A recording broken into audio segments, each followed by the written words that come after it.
नमस्कार दोस्तों। आज मैं आप सब लोगों के लिए सूर्यकांत त्रिपाठी निराला जी का ही लिखा हुआ एक और उपन्यास महाभारत लेकर आई हूँ। दोस्तों, मेरा मानना है कि एक भारतीय होने के नाते हमें अपने इन महाग्रंथों को जानना बहुत ज़रूरी है। सिर्फ इनकी जानकारी होने से ही हमें जीवन जीना आ जाता है। जीवन का उद्देश्य क्या है, जीवन में अपने धर्म का निर्वाह कैसे किया जाए, किस परिस्थिति में हमें क्या डिसीजन लेना चाहिए, ये महाग्रंथ इस बारे में हमें बहुत कुछ सिखाते हैं। तो इसीलिए मैं सभी श्रोताओं से निवेदन करूंगी कि अगर अपने जीवन को सरल बनाना है तो जीवन में एक बार अच्छे से महाभारत, रामायण और भगवत गीता, इन 3 चीज़ों का पठन या श्रवण बेहद ज़रूरी है।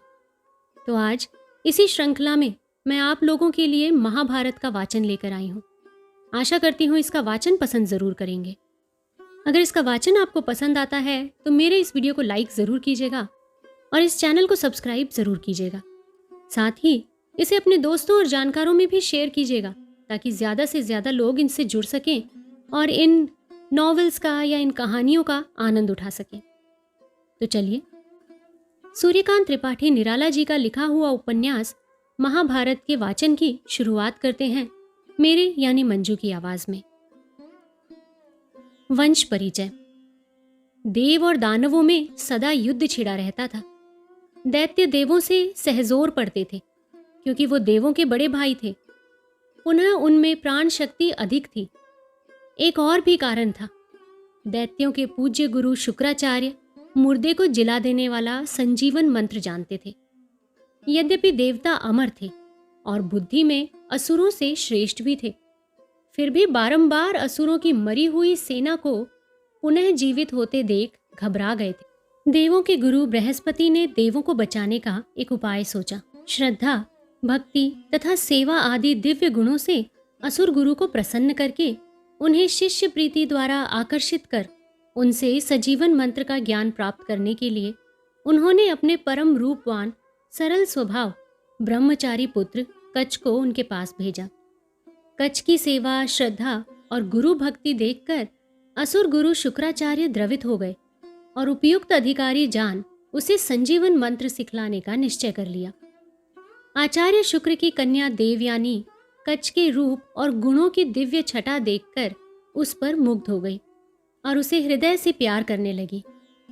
जब असुरों को ये मालूम हुआ कि बृहस्पति पुत्र कच्छ आचार्य के पास अध्ययन करने के लिए आए हुए हैं, उन्हें स्वभावतः शंका हुई, कहीं ऐसा न हो कि जिस विद्या के बल पर हम लोग विजयी होते हैं वो आचार्य की कृपा से इसे प्राप्त हो जाए। उन लोगों ने शत्रु पक्ष का होने के कारण विद्यार्थी का प्राणांत कर देने का निश्चय कर लिया, पर आचार्य से डरते थे, इसलिए छिपकर ऐसा करने का संकल्प किया और एक दिन कच्छ को उन्होंने मार भी डाला। जब ये हाल देवयानी को मालूम हुआ, उसने पिता से कहकर मंत्र शक्ति के द्वारा कच्छ को पुनः जीवित करा लिया। असुरों ने फिर भी कई बार कच्छ के प्राण लिए, पर देवयानी के प्रेम तथा शुक्राचार्य के संजीवन मंत्र के प्रताप से वो प्रति बार बचता रहा। यथा समय कच्छ ने वो मंत्र शक्ति भी आचार्य से प्राप्त कर ली। अध्ययन समाप्त हो चुका था। गुरु की आज्ञा तथा पदधूलि ग्रहण कर विदा होते समय कच्छ देवयानी से भी मिलने गया। देवयानी को कच्छ के बिछोह से बड़ी व्याकुलता हुई और उस समय लाज के पर्दे में ढका हुआ कच्छ के प्रति अपना अपार प्रेम प्रकट किया, परंतु गुरु कन्या जानकर कच्छ ने उस प्रेम का प्रत्यास्थान किया। इससे देवयानी को बहुत क्रोध हुआ। कच्छ को प्राणदान अब तक उसी ने दिया था, एक बार नहीं अनेक बार, अतः उसके प्राणों की वो अधिकारिणी हो चुकी थी। पर कच्छ अपने प्राणों की बाजी लगाकर एक उद्देश्य की सिद्धि के लिए गया था। पुनश्च देवयानी उसके गुरु की कन्या थी, जिसे सदा ही वो धर्म बहन समझता आ रहा था, इसलिए धर्म तथा उद्देश्य को ही उसने प्रधान माना। देवयानी ने कच्छ के दिल की कड़ाई देखकर प्रेम के उन्माद से श्राप दिया कि उसकी सीखी हुई विद्या निष्फल हो जाए। कच्छ ने भी उद्देश्य की दृढ़ता पर अटल रहकर श्राप दिया कि उसका ये अवैध प्रेम विवाह की हीनता को प्राप्त हो, उसे ब्राह्मण जाति का कोई पुरुष पत्नी रूप में ग्रहण न करे। अमरावती पहुंचकर कच्छ ने ये विद्या दूसरे को सिखा दी और देवताओं का मनोरथ सफल हुआ। दैत्यों के महाराज वृषपर्वा की पुत्री शर्मिष्ठा से देवयानी की गहरी मित्रता थी, पर स्पर्धा भाव दोनों में प्रबल था। देवयानी एक तो गुरु पुत्री और ब्राह्मण कन्या होने के कारण अपने को श्रेष्ठ समझती थी, दूसरा स्वभाव से भी उसका सिर उठाकर चलने वाली व्रती थी। महाराज वृषपर्वा की पुत्री शर्मिष्ठा राजकुमारी ही थी, इसलिए उसमें बड़प्पन का भाव रहना स्वाभाविक था।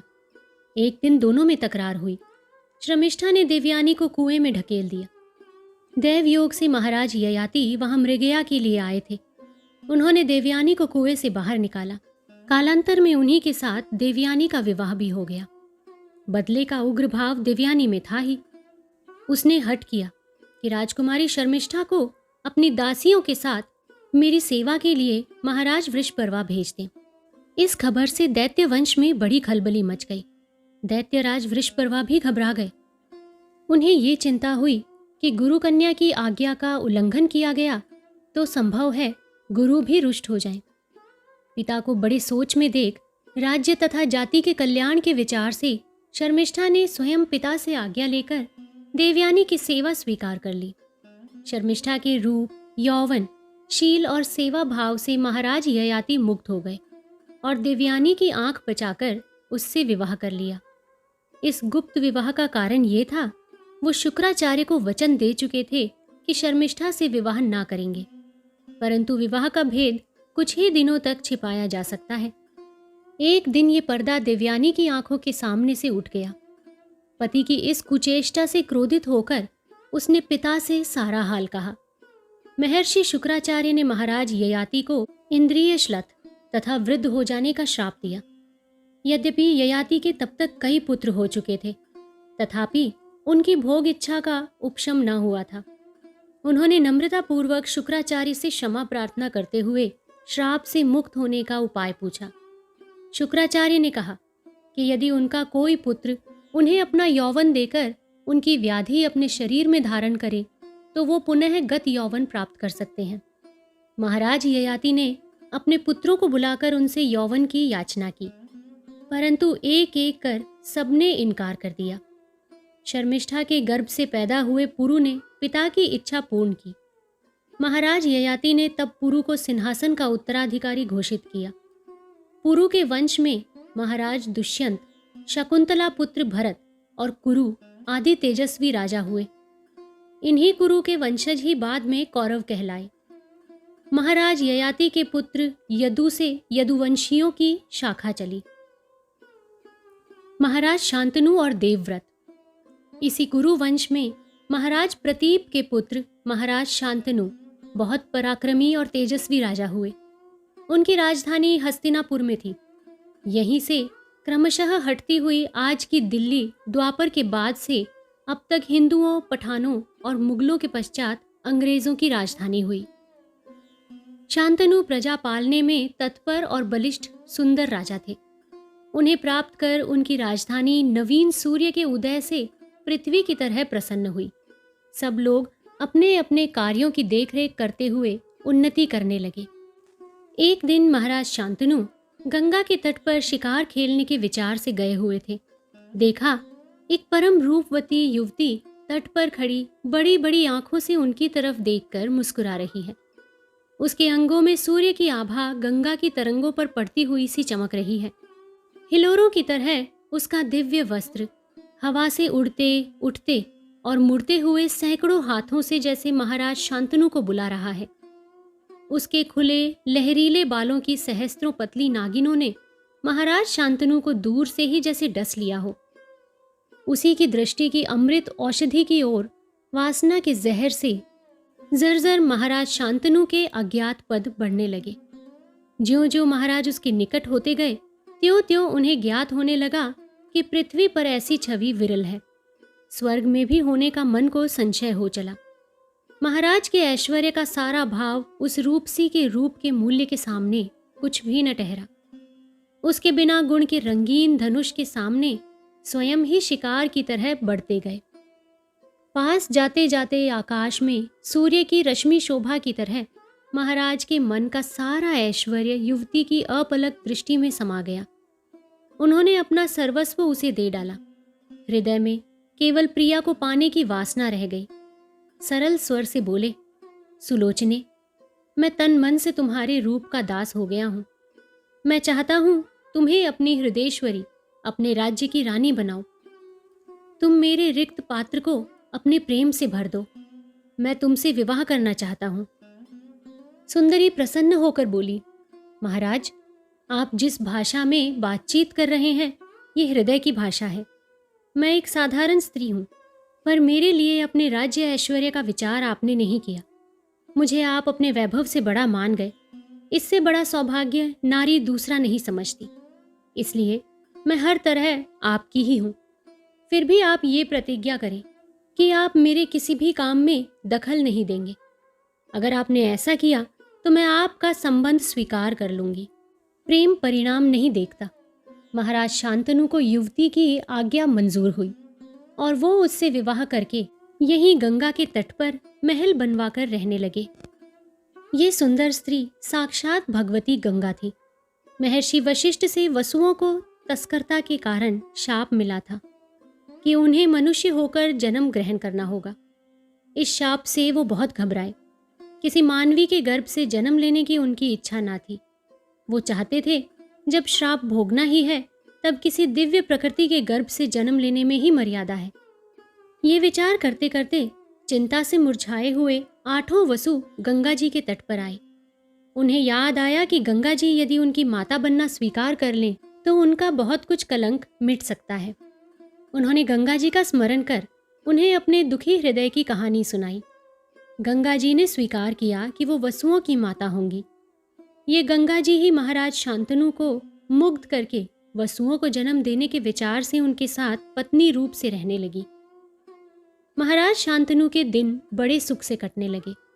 दिन रात प्रेम के प्रसंग बहती हुई अनर्गल हवा की तरह चलते रहे। प्रिया का हृदय चंदन की सुगंध की तरह उन्हें शीतल करता रहा। महाराज शांतनु अपनी पत्नी से सब कुछ प्राप्त कर सके, केवल उसका परिचय वो नहीं मालूम कर सके। कभी उन्हें पूछने का साहस भी न हुआ। पत्नी अपनी महिमा में सदैव अटल रहती थी। यथा समय पत्नी के एक लड़का पैदा हुआ। पत्नी पुत्र प्रसव करने के पश्चात उसे गंगा में ले जाकर बहा आई। महाराज शांतनु हृदय थाम कर रह गए।